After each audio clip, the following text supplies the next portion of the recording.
대출 한도가 줄어들게 됩니다. 스트레스 DSR이라는 용어를 들어보셨나요? 주택을 담보로 대출을 받는 경우 현재도 대출 규제를 적용받고 있었습니다.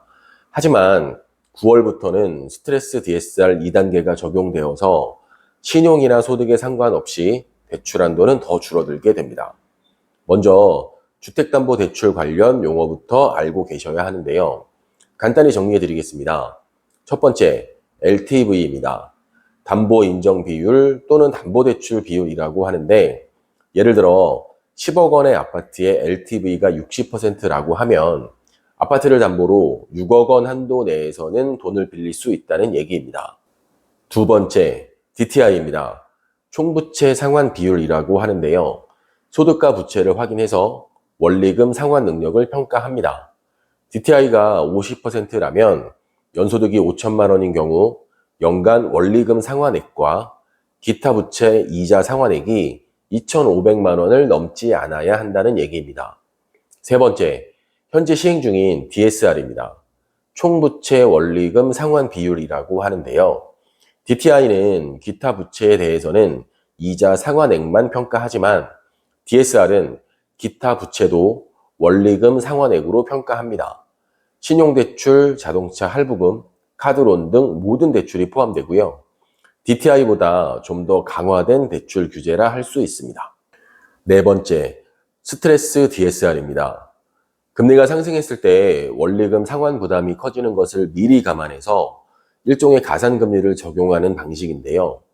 실제 갚아야 하는 금리가 늘어나는 건 아니고 가산금리를 적용해서 대출 한도를 산정하기 때문에 실제 대출 받을 수 있는 금액이 줄어들게 됩니다.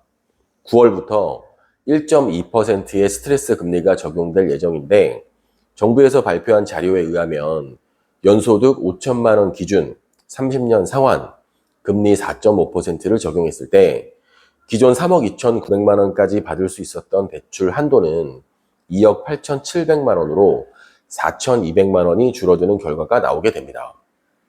현재도 시중은행들은 정부의 압박으로 인해서 대출 금리를 인상하고 있었는데요. 이번 스트레스 DSR 적용으로 국민들이 체감하게 될 부담은 더욱 커지게 될 예정입니다. 최근 서울 일부 지역에서 나타나고 있는 집값 상승 기류를 정부에서 사전 차단하려는 움직임으로도 해석할 수 있는데요. 하지만 최근에 거래된 사례들을 예전과 같은 부동산 가격 상승의 시그널로 해석해야 하는지는 아직 의문이라 할 수 있습니다.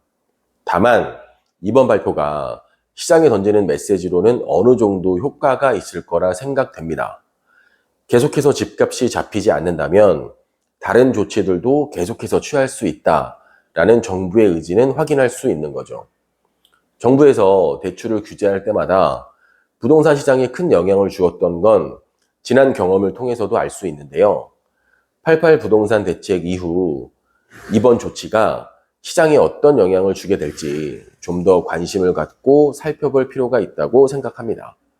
지금까지 미소 부동산이었습니다. 감사합니다.